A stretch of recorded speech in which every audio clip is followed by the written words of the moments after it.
जय हिंद फ्रेंड, हिंदी और प्राइड में आप सभी का स्वागत है। फ्रेंड्स, यहाँ पे यूजीसी नेट हिंदी साहित्य संबंधी कहानी विधा के तहत आज जो कहानी करने वाले हैं वो है आकाशदीप कहानी। यहाँ पे देखिए, जो आकाशदीप कहानी है इसके रचयिता जो है प्रसाद जी हैं।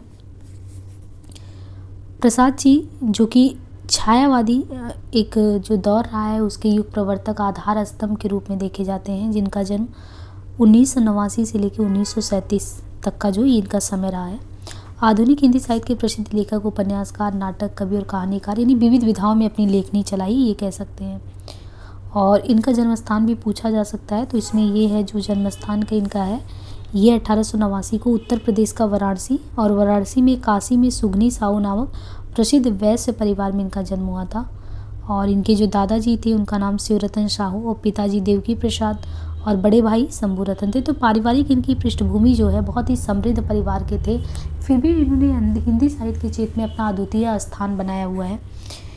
तो इनकी जो कृतियाँ थी, देखिए इनका पूरा जो परिवार था ना वो बेसिकली क्या करता था, व्यावसायिक गतिविधि के तहत जो इनका व्यापार होता था तंबाकू का।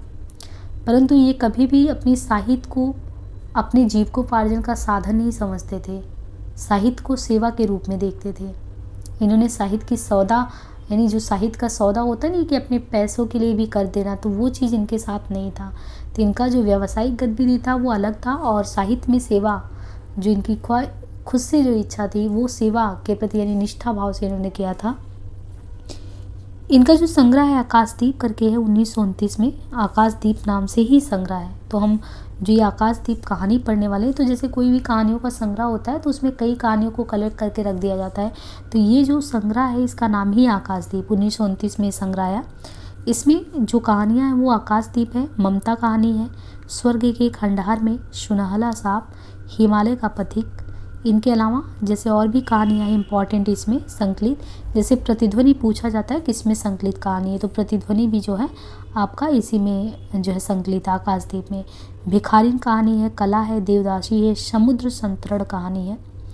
इनके अलावा देखिए यहाँ पे जैसे वैरागी कहानी है, बंजारा है, चूड़ी वाला है, अपराधी, प्रणय चिन्ह, रूप की छाया, ज्योतिषमती है ना, रमला, विषाती, ये सभी जो कहानियाँ हैं इसी में है। कहानी का प्रतिपाद्य देखें तो ये कहानी जो है ऐतिहासिक पृष्ठभूमि में प्रेम और घृणा का जो द्वंद्व होता है उसको उद्घाटित करती हुई कथा है।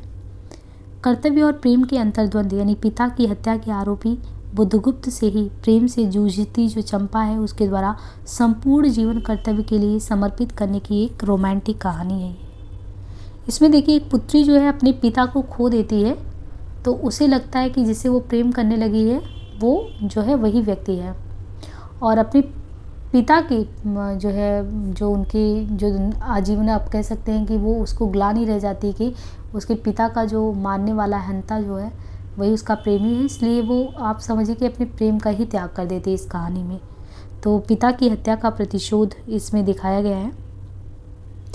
इनके द्वारा देखिए प्रेमचंद जी के द्वारा जो काव्य की विधा में इन्होंने बहुत सारी रचनाओं में अपनी लेखनी चलाई है, जिसमें काव्य के क्षेत्र में इनका जैसे प्रेम पथिक है, तो प्रेम पथिक इनका 1913 में आया हुआ रचना है। कानन कुसुम 1913 में, तो प्रेम पथिक भी कानन कुसुम दोनों ही 1913 में आया। महाराणा का महत्व, ये जो रचना है महाराणा का महत्व, ये 1914 है। तो प्रेम पथिक 1913, कानन कुसुम 1913, महाराणा का महत्व 1914। झरना, ये झरना ये 1918 में, आंसू 1925 में, लहर 1933 में, कामायनी 1935 में, उर्वशी जो कि चंपू काव्य 1909 में, वनमिलन 1909 में। देखिए 3 रचना तो इनका 1909 में आया है। वो रचनाएं कौन सी हैं? एक तो चंपू काव्य उर्वशी 1909 में, वनमिलन भी, प्रेमराज्य भी, सोकोच्छ्वास कविता 1910 में, अयोध्या का उद्धार 1910 में, बबरूवाहन 1911 में। ये इनके काव्य रचनाएं हैं। इन्होंने जो नाटक का क्षेत्र इनका रहा है वो बहुत ही ज़्यादा विस्तृत रहा है, और नाटक के क्षेत्र में इनको प्रसिद्धि भी काफ़ी अर्जित हुई है। जैसे इनका सज्जन नाटक है 1910 में, कल्याणी परिणय 1912 में, करुणालय 1913 में, प्रायश्चित 1913 में, राजश्री 1914 में, विशाखा 1921 में, अजात शत्रु 1922 में, जन्मेजय का नागयज्ञ 1926, कामना 1927, चंद्रगुप्त नाटक जो कि 1928 में, स्कंद गुप्त भी 1928 में है, एक घूट 1929 में, ध्रुव स्वामी 1932 में, अग्निमित्र 1913 में। ये नाटक है और जो इनकी कहानी संग्रह की बात कर रहे हैं तो उसमें हमने आकाशदीप के बारे में बात किया ना कि ये 1929 में था। इनके अलावा इनका एक छाया कहानी संग्रह है, बहुत ही इंपॉर्टेंट है छाया कहानी। इसका आपको डेट याद रखना 1914 है, ठीक है।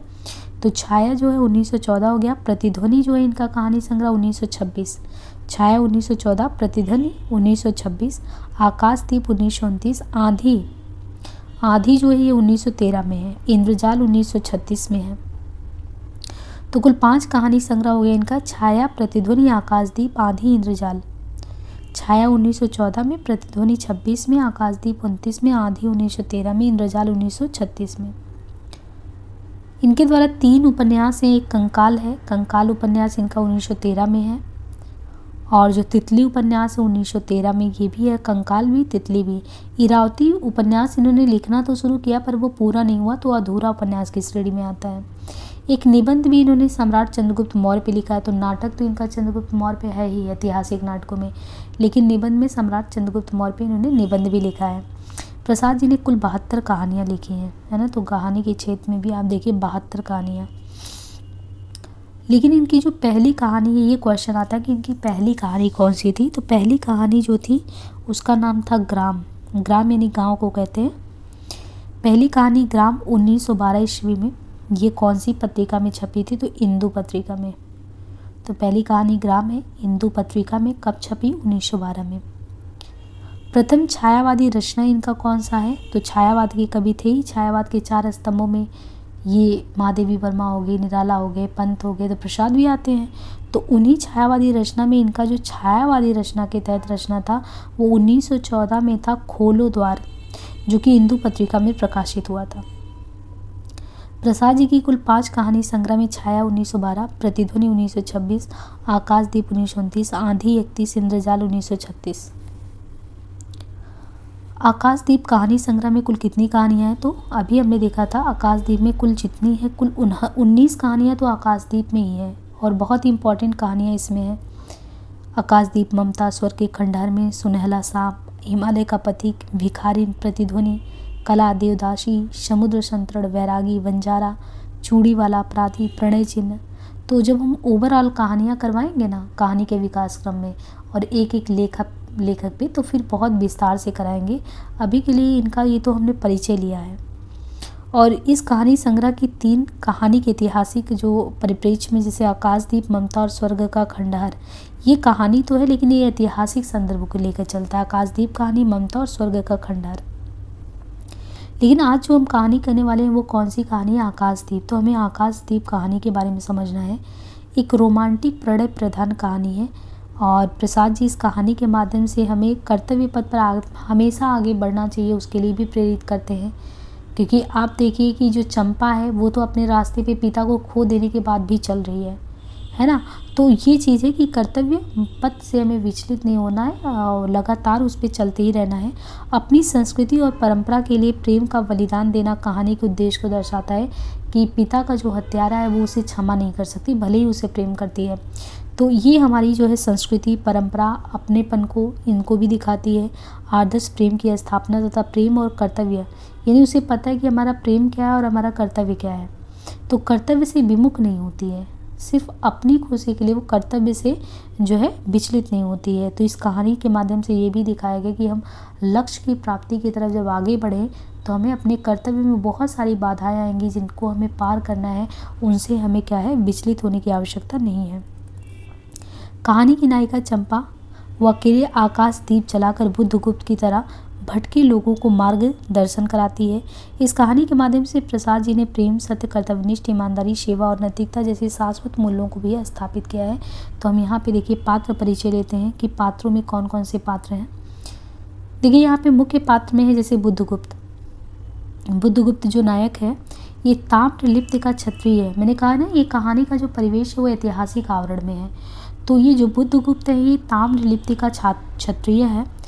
पोताध्यक्ष, जो पोत का यानी नाव का जो अध्यक्ष होता है, तो ये पोताध्यक्ष मणिभद्र की हत्या कर स्वयं व चंपा को मुक्त करता है। तो ये लोग एक जगह पे कैद होते हैं, बुद्धगुप्त और ये क्या नाम है, चंपा।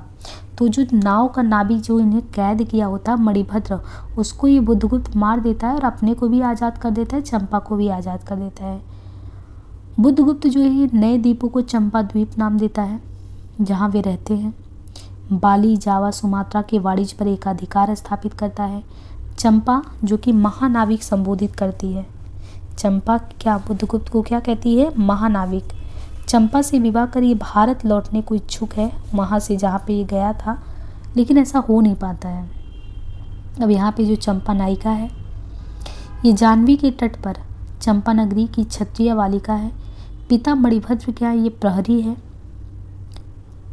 बुद्धगुप्त को पिता की मृत्यु का ये कारण मानती है। मणिभद्र के घृणित प्रस्ताव को ठुकराने पर, यानी मणिभद्र ने जो घृणित प्रस्ताव दिया उसको ठुकराने पर इसको बंदी बना लिया गया था। बुद्धगुप्त के भारत लौट जाने पर भी चंपा द्वीप पर ही रह जाती है। यानी बुद्धगुप्त जो जाता है, लड़कर चला भी आता है, वो चाहता है कि चंपा भी मेरे साथ चले, लेकिन चंपा नहीं आती है। बुद्धगुप्त के प्रति प्रेम और घृणा का इसके अंदर द्वंद्व है। तो ये हमने नायक और नायिका के बारे में तो बात की। जो गौड़ पात्र है उसमें मणिभद्र है जो कि बुद्धगुप्त और चंपा को बंदी बनाने वाला खलनायक है। जया चंपा की सेविका है, चंपा द्वीप की मूल निवासी है।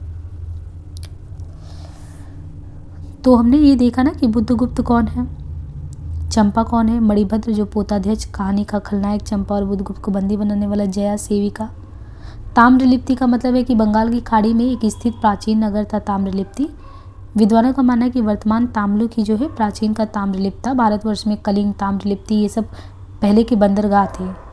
तो यहाँ से भारतवासियों के जहाज जो थे वो सिंघल यानी आपके श्रीलंका, सुमात्रा, जावा यहाँ सब की ओर जाते थे।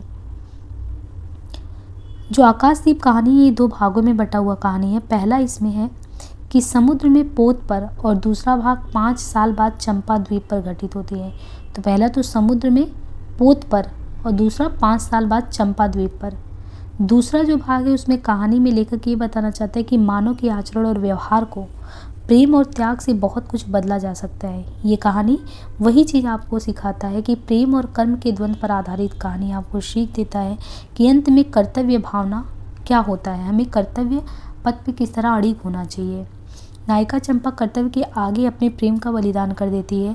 नारी के त्याग और कल्याण की भावना इस कहानी में मुखरित हुआ। ये चीज़ें आप उनके द्वारा जो है स्कंदगुप्त नाटक में भी देखेंगे। तो प्रसाद जी ने उस नाटक में भी यही चीज़ दिखाया कि देशभक्ति कितनी बड़ी चीज़ है। आकाशदीप कहानी की शुरुआत जो है ये 2 बंदी चंपा और बुद्धगुप्त को बंधन से आज़ाद करवाने से, यानी दोनों को एक जगह वो जो है मणिभद्र जो है कैद किए रहता है, चंपा को भी और आकाशदीप को भी, मतलब जो नायक है बुद्धगुप्त है। तो इन दोनों को एक जगह बंदी किए रहते हैं। तो ये जो है बुद्धगुप्त जो है मणिभद्र को मार देता है और आज़ाद हो जाता अपना भी, तो ये भी आज़ाद हो जाती है, वहीं दोनों मिलते हैं। तो इन लोगों की बातचीत चलती है। जैसे होता नहीं कि कहीं पे कैदी है तो एक जेल में कोई दूसरा है, दूसरे में कोई दूसरा है, तो लोग जानते नहीं कि दूसरे में कौन है, बस वो आपस में दीवार के सहारे बात करते हैं। ऐसे ही कहता है कि बंदी, तो दूसरा कहता है क्या है, सोने दो। तो उससे कहते हैं कि मुक्त होना चाहते हो, तो कहता है अभी नहीं, निद्रा खुलने पर चुप रहो। तो कहता है फिर अवसर नहीं मिलेगा, बड़ा शीत है, कहीं से एक कंबल डालकर कोई मुझे शीत से मुक्त करता।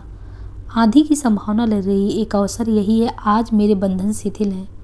तो क्या तुम भी बंदी हो? हाँ, धीरे बोलो, इस नाव पर केवल 10 नाविक और प्रहरी ही हैं। शस्त्र मिलेगा? हाँ, मिल जाएगा। पोत से संबंधित जो रस्सी होती ना, रज्जू, उसको काट पाओगे? हाँ, काट लेंगे। समुद्र में हिलोरें उठने लगी, दोनों बंदी आपस में टकराने लगे। पहले बंदी ने अपने को स्वतंत्र कर लिया, दूसरे का बंधन खोलने का प्रयास करने लगा। लहरों के धक्के एक दूसरे को स्पर्श से पुलकित कर रहे थे। मुक्त की आशा, स्नेह को असंभावित आलिंगन, दोनों ही अंधकार में मुक्त हो गए। दूसरे बंदी ने हर्षातिरेक से उसको गले से लगा लिया। सहसा उस बंदी ने कहा, ये क्या, तुम तो स्त्री हो क्या? तो यहाँ पे ये जो है ना चंपा, ये स्टेटमेंट कई बार एग्जाम में आया है कि क्या स्त्री होना कोई पाप है। मतलब कि चंपा यहाँ पे कहती है, क्योंकि उसे पता नहीं जिस बंदी से वो बात कर रहा था, एक तो बुद्धगुप्त कैद था, दूसरे वाले में जो है चंपा कैद थी, तो उसे ये पता ही नहीं चला कि दूसरी जो कैदी जो है वो चंपा है, स्त्री है। तो जैसे ही वो मिलता है तो फिर कहता है कि क्या तुम स्त्री हो? तो वो कहती है कि क्या स्त्री होना कोई पाप है। ये पूछा जाता है कि किस कहानी से ये लिया गया है। तो वो कहता है कि शस्त्र कहाँ है तुम्हारा और तुम्हारा नाम क्या है? तो कहती है चंपा।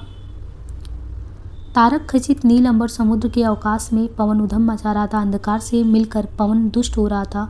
समुद्र में आंदोलन था, नौका लहरों में विकल थी। स्त्री सतर्कता से लुढ़कने लगी। एक मत वाले नाविक के शरीर से टकराती हुई सावधानी से उसका कृपाण निकालकर फिर लुढ़कते हुए बंदी के समीप गई। सहसा पोत से पथ प्रदर्शक ने चिल्लाकर कहा, आंधी आ गई। आपत्ति सूचक तूरी बजने लगे। सब सावधान होने लगे। बंदी युवक उसी तरह पड़ा रहा। किसी ने रस्सी पकड़ी, कोई पाल खोल रहा था, पर युवक बंदी ढुलक कर उस रस्सी के पास पहुंचा जो पोत से जुड़ा था। तारे ढक गए, तरंगे उद्वेलित हुई, समुद्र गरजने लगा। भीषण आदि पिशाचिनी के समान नाव को अपने हाथों में लेकर कंदुक क्रीड़ा और अट्टहास करने लगी। एक झटके के साथ ही नाव स्वतंत्र हो गया। उस संकट में भी दोनों बंदी खिलखिलाकर हंस पड़े। आंधी के हाहाकार में उसे कोई सुन नहीं पाया। अनंत जलनाधि, यानी ये ऐसे ही होता नहीं कि आपको बहुत दिन से कोई कैद रखा और आपको आज़ादी मिल गई हो। अनंत जलनिधि में ऊषा का मधुर आलोक फूट पड़ा। सुनहली किरणों और लहरों की कोमल सृष्टि मुस्कुराने लगी। सागर शांत था। नाविक ने देखा पोत का पता नहीं, बंदी तो आज़ाद हो गए। नायक ने कहा, बुद्धगुप्त, तुमको मुक्त किसने किया? कृपाण दिखाकर बुद्धगुप्त ने कहा, इसने। नायक ने कहा, तो तुम्हें फिर बंदी बनाऊंगा। किसके लिए? पोताध्यक्ष मणिभद्र अतल जल में होगा नायक। अब इस नौका का स्वामी मैं हूँ। तुम? जलदस्यु बुद्धगुप्त कदापि भी नहीं, चौंक कर नायक ने कहा और अपना कृपाण टटोलने लगा। चंपा ने इसके पहले उस पर अधिकार कर लिया था। वह क्रोध से उछल पड़ा। तो तुम द्वंद्व युद्ध के लिए प्रस्तुत हो जाओ। जो विजयी होगा वही स्वामी होगा। इतना कहकर बुद्धगुप्त ने कृपाण देने का संकेत किया। चंपा ने कृपाण नायक के हाथ में दे दिया। भीषण घात प्रतिघात आरंभ हुआ। दोनों कुशल, दोनों त्वरित गति वाले थे, यानी चंपा हो या बुद्धगुप्त। बड़ी निपुणता से बुद्धगुप्त ने अपना कृपाण दांतों से पकड़कर अपने दोनों हाथ स्वतंत्र कर लिए। चंपा भय और विस्मय से देखने लगी। नाविक प्रसन्न हो गए, परंतु बुद्धगुप्त ने लाघव से नायक का कृपाण वाला हाथ पकड़ लिया और विकट हुंकार से दूसरा हाथ कटी में डाले उसे गिरा दिया। दूसरे ही क्षण प्रभात की किरणों में बुद्धगुप्त का विजयी कृपाण उसके हाथों में चमक उठा। नायक की कातर आंखें प्राण भिक्षा मांगने लगी। बुद्धगुप्त ने कहा, बोलो, अब स्वीकार है कि नहीं? मैं अनुचर हूँ, वरुणदेव की शपथ में विश्वासघात नहीं करूँगा। बुद्धगुप्त ने उसे छोड़ दिया। चंपा ने युवक जलदस्यु के समीप आकर उसके छतों को अपनी स्निग्ध दृष्टि और कोमल करों से वेदना विहीन कर दिया। बुद्धगुप्त के सुगठित शरीर पर रक्तबिंदु विजय तिलक कर रहे थे। विश्राम लेकर बुद्धगुप्त ने पूछा, हम लोग कहाँ होंगे? तो उसने कहा कि बहुत बाली द्वीप दूर, संभवतः एक नवीन द्वीप के पास, जिसमें अभी हम लोगों को बहुत कम आना जाना होता है। सिंघल के वणिकों का यहाँ पे प्राधान्य है। कितने दिनों में हम लोग वहाँ पहुँचेंगे? अनुकूल पवन मिलने पर 2 दिन में। तब तक के लिए खाद्य का अभाव नहीं होगा। सहसा नायक ने नाविकों को दांड़ लगाने की आज्ञा दी और स्वयं पतवार पकड़कर बैठ गया। बुद्धगुप्त के पूछने पर उसने कहा, यहाँ एक जलमग्न सैलखंड है, सावधान न रहने से नाव टकराने का डर है। तुम्हें इन लोगों ने बंदी क्यों बनाया? मणिभद्र की पाप वासना ने। तुम्हारा घर कहाँ है? जाह्नवी के तट पर, चंपा नगरी की एक क्षत्रिय बालिका हूँ। तो यहाँ पे देखिए इसने अपना इंट्रोडक्शन दिया कि जाह्नवी के तट पर चंपा नगरी की मैं एक क्षत्रिय बालिका हूँ। पिता इसी मणिभद्र के यहाँ, वो कहता है कि पिता इसी मणिभद्र के यहाँ प्रहरी का काम करते थे। मतलब इसके पिता जो थे मणिभद्र के यहाँ ये प्रहरी का काम करते थे। माता का देहावसान हो जाने पर मैं भी पिता के साथ नाव पर ही रहती थी। 8 वर्ष से समुद्र ही मेरा घर है। ये अपना परिचय कौन दे रहा? चंपा। तुम्हारे आक्रमण के समय मेरे पिता ने ही 7 दस्युओं को मारकर जल समाधि ली। मैंने उसे गालियाँ सुनाई। उसी दिन से मैं बंदी बना दी गई। चंपा रोष से जल रही थी। माँ दिली, 1 मास हुआ मैं इस नील नभ के नीचे, नील जल निधि के ऊपर एक भयानक अनंतता में निसहाय हूँ, अनाथ हूँ। मणिभद्र ने मुझसे एक दिन घृणित प्रस्ताव किया। मैं भी ताम्रलिप्ति का एक क्षत्रिय हूँ चंपा, तो वो बताता है, परंतु दुर्भाग्य से जलदस्यु बनकर जीवन बिताता हूँ। अब तुम क्या करोगी? तो चंपा कहती कि मैं अपने अदृष्ट को अनिर्दिष्ट ही रहने दूंगी, वो जहाँ ले जाए। चंपा की आंखें निसीम प्रदेश में निरुद्देश थी। किसी आकांक्षा के लाल डोरे नहीं थे।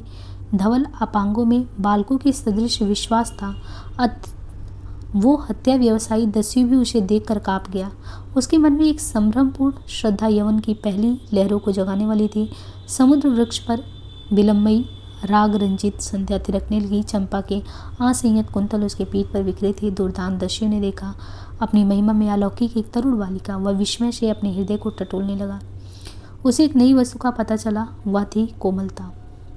उसी समय नायक ने कहा, हम लोग द्वीप के पास पहुंच गए हैं। बेला से नाव टकराई। चंपा निर्भीकता से कूद पड़ी।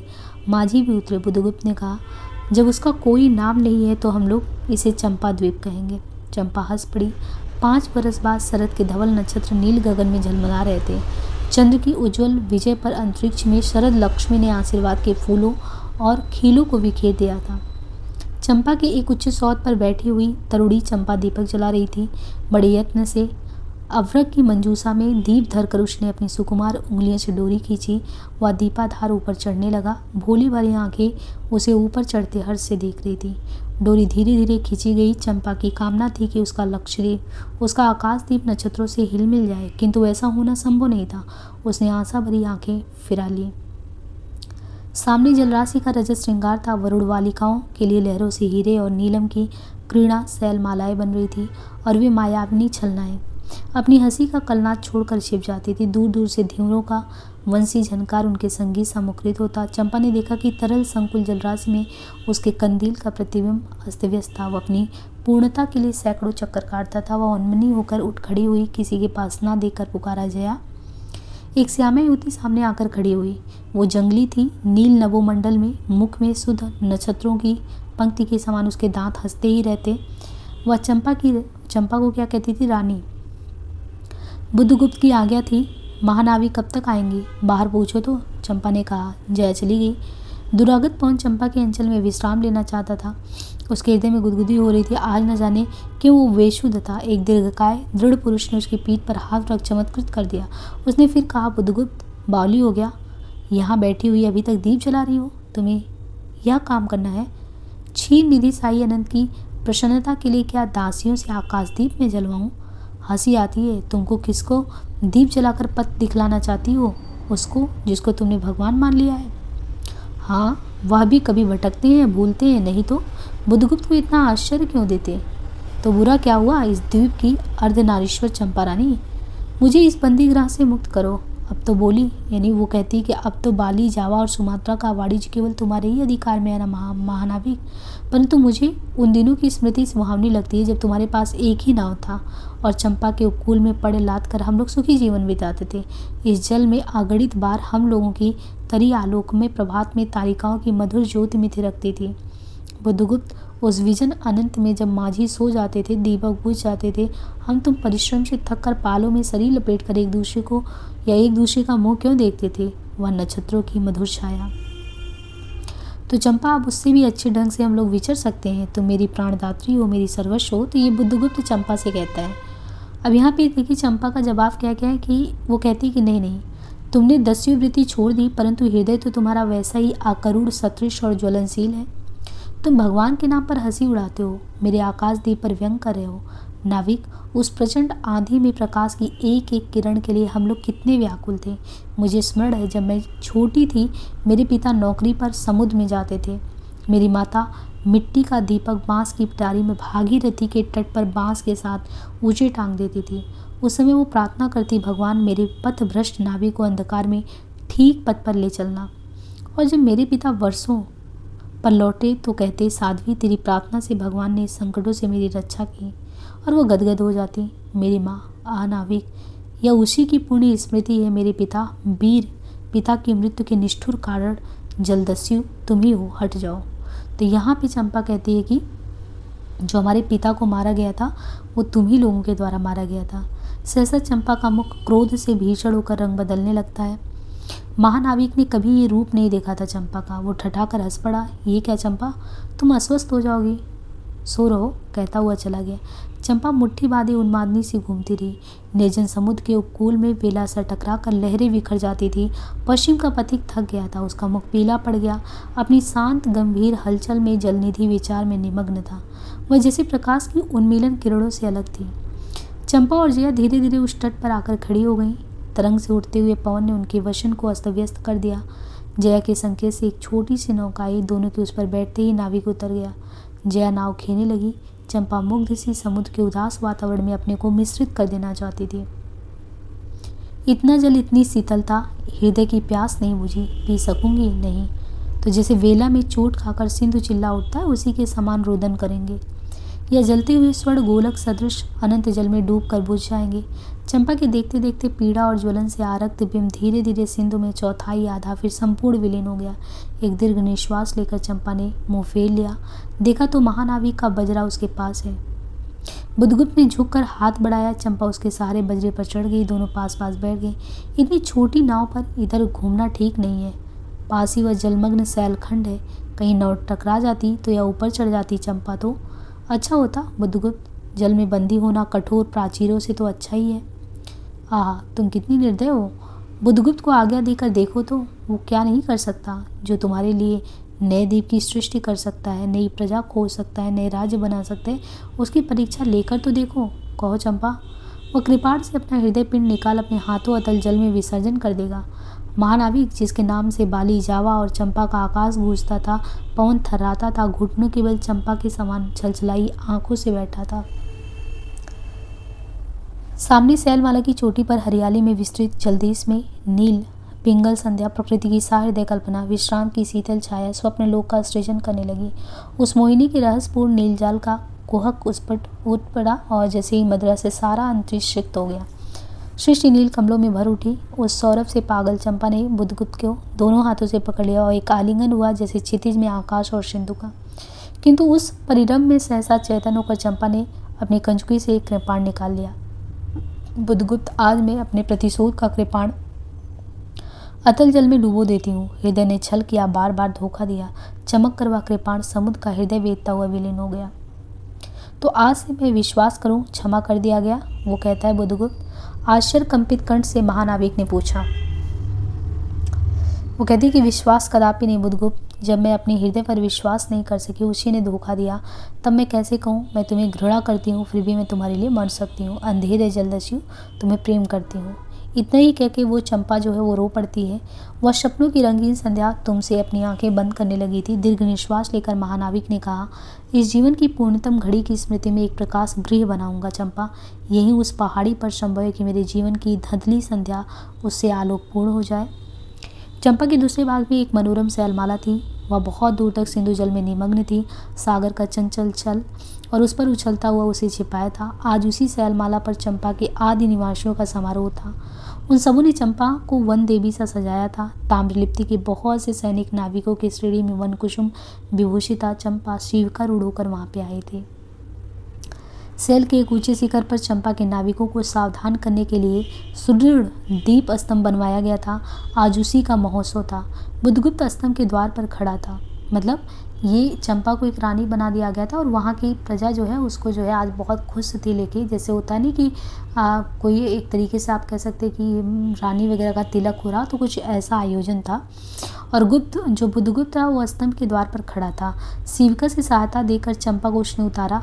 दोनों ने भीतर पदार्पण किया और बांसुरी और ढोल बजने लगे। पंक्ति में कुसुम भूषण से सजी वनमालाएं फूल उछालती हुई नाचने लगी। दीप स्तंभ की ऊपरी खिड़की से यह देखती हुई चंपा ने जया से पूछा, ये क्या है जया, इतनी बालिकाएं कहाँ से बटोर लाई? तो वो कहती है कि आज रानी का ब्याह है ना, कहकर जया ने हंस दिया। बुधगुप्त विस्तृत जलनिधि की ओर देख रहा था। उसे झकझोर कर चंपा ने पूछा, क्या ये सच है?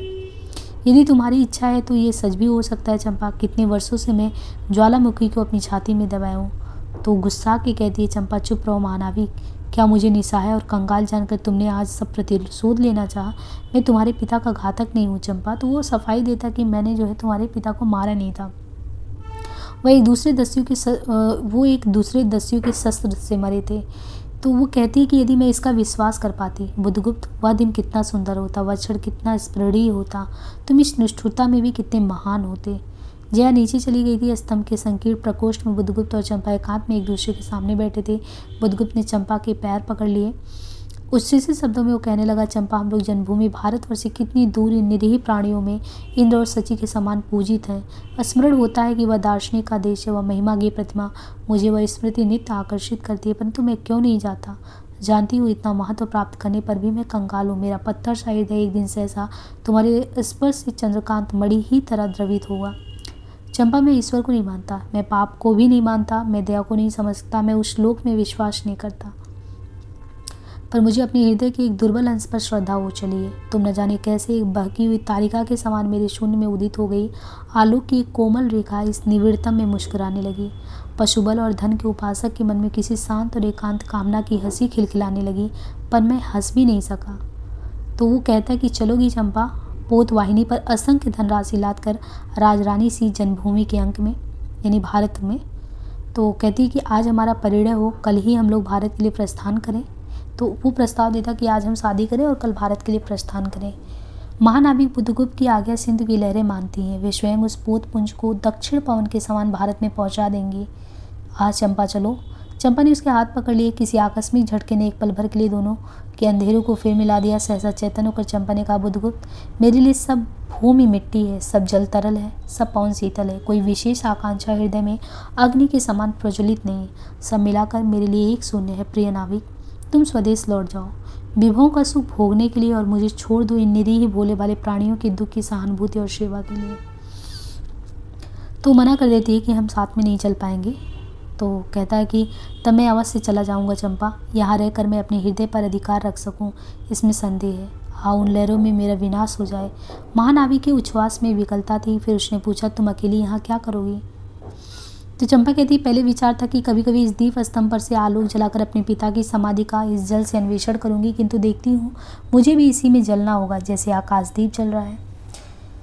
एक दिन स्वर्ण रहस्य के प्रभात में चंपा ने अपने दीप स्तंभ पर से देखा, सामुद्रिक नाव की एक श्रेणी चंपा का उपकूल छोड़कर पश्चिम उत्तर की ओर महाजाल ब्याल के समान संतरण कर रही है। उसकी आंखों से आंसू बहने लगे। ये कितनी ही शताब्दियों पहले की कथा है। चंपा आजीवन उस दीप स्तंभ में आलोक जलाती रही, किंतु उसके बाद भी बहुत दिन दीप निवासी उस माया, ममता और स्नेह सेवा की देवी की समाधि सदृश उसकी पूजा करते थे। एक दिन काल के कठोर हाथों ने भी उसे अपनी चंचलता से गिरा दिया। तो कहानी से देखिए, संस्कृत निष्ठ शब्दावली में एक कहानी प्रस्तुत किया गया था, और कहानी में एक स्थल पर 5 वर्ष का अंतराल भी दिखता है कि 5 वर्ष बाद जो है घटना होता है। तो कहानी के माध्यम से आपको एक तरीके से उद्देश्य क्या है, व्यक्तित्व चरित्र ही प्रधान है, चाहे वो बुद्धगुप्त के माध्यम से हो, चंपा के माध्यम से हो। और चंपा बुद्धगुप्त को प्रेम बहुत ज़्यादा करता था, किंतु अपने पिता के हत्यारे से वो प्रेम करके भी घृणा करती है, और यही उसकी चारित्रिक विशेषता को जो है हमारे सामने दिखाता भी है। देखिए, इसमें प्रमुख उद्धरण जो यहाँ से क्वेश्चन आ सकता है कि पहले ही हमने बताया था कि ये सबसे इम्पोर्टेंट है कि क्या स्त्री होना कोई पाप है, जो चंपा कहती है। दुर्दांत दस्यु ने देखा अपनी महिमा में अलौकिक एक तरुण बालिका, और वह विस्मय से अपने हृदय को टटोलने लगा। तो ये कौन, जब मुलाकात बुद्धगुप्त की हुई थी। हंसी आती है तुमको, तुम किसको दीप जलाकर पथ दिखलाना चाहती हो? उसको जिसको तुमने भगवान मान लिया है। हाँ, वह भी कभी भटकते हैं, भूलते हैं, नहीं तो बुद्धगुप्त को इतना ऐश्वर्य क्यों देते हैं। इसी तरीके से ये वार्तालाप होता है कि आज चंपा तुम कितनी निर्दयी हो। बुद्धगुप्त चंपा से कहता है कि कितनी निर्दयी हो। बुद्धगुप्त को आज्ञा देकर देखो तो क्या नहीं कर सकता, जो तुम्हारे लिए नए द्वीप की सृष्टि कर सकता है, नई प्रजा खो सकता है। तो मतलब वो कुछ भी कर सकता है। ये है कि मुझे स्मरण है, जब मैं छोटी थी, मेरे पिता नौकरी पर, तो वो अपना जो है कथानक जो है चंपा जो है बुद्धगुप्त से बताती है कि मेरी माँ जो है कैसे वो साध्वी की तरह, साध्वी सती की तरह जो है उनके सुख की कामना के लिए करती थी कि उन पे संकट ना आए, है ना। और जब मैं अपने हृदय पर विश्वास नहीं कर सकी, उसी ने धोखा दिया, तब मैं कैसे कहूँ। तो चंपा कहती है, बुद्धगुप्त कहता है कि मैंने तुम्हारे पिता को नहीं मारा है, लेकिन वो कहती है ऐसा हो नहीं सकता, मतलब मैं अपने हृदय पे विश्वास नहीं कर सकती, और आज कर पाती तो बहुत अच्छा होता, तुम्हारे साथ भी चलती। और फिर यहाँ पे बुद्धगुप्त कहता है कि हम लोग जन्मभूमि से भारतवर्ष से कितनी दूरी निरीह प्राणियों में इंद्र और सची के समान पूजित है। स्मरण होता है कि वह दार्शनिकों का देश है, यानी भारत जो है वो दार्शनिकों का देश है। वह महिमा की प्रतिमा है, मुझे वह स्मृति नित्य आकर्षित करती है, परंतु मैं क्यों नहीं जाता। जानती हूँ इतना महत्व प्राप्त करने पर भी मैं कंगाल हूँ। तो बताता है कि तुम्हारे ना रहने से मैं अपने आप को क्या समझता हूँ, कंगाल ही समझता हूँ। और ये कथन भी आ सकता है कि ये किसने कहा था कि मैं ईश्वर को नहीं मानता, पाप को नहीं मानता, दया को नहीं मानता, मैं उस लोक में विश्वास नहीं करता, पर मुझे अपने हृदय के एक दुर्बल अंश पर श्रद्धा हो चली है। यानी इससे मुलाकात जो हुई है, ये तो ये बुद्धगुप्त चंपा से वार्तालाप करता है। और ये भी कहता है कि पहले विचार था, यानी चंपा कहती है बुद्धगुप्त से कि पहले विचार था कि कभी कभी इस दीप स्तंभ पर से आलोक जलाकर अपने पिता की समाधि का इस जल से अन्वेषण करूंगी, किंतु देखती हूँ मुझे भी इसी में जलना होगा जैसे आकाशदीप जल रहा है। तो इस तरीके से जो ये हमारी 9वें नंबर की कहानी थी वो समाप्त हो गई पाठ्यक्रम का। और मुझे उम्मीद है कि कहानी आपको कथानक अच्छे समझ में आया होगा। प्रमुख पात्र, परिचय, इन सब पे भी हमने बात किया। तो आज के लिए इसे यहीं पे एंड करते हैं। डिस्क्रिप्शन में टेलीग्राम का लिंक प्रोवाइड किया गया है, वहाँ से आप जुड़ सकते हैं। धन्यवाद।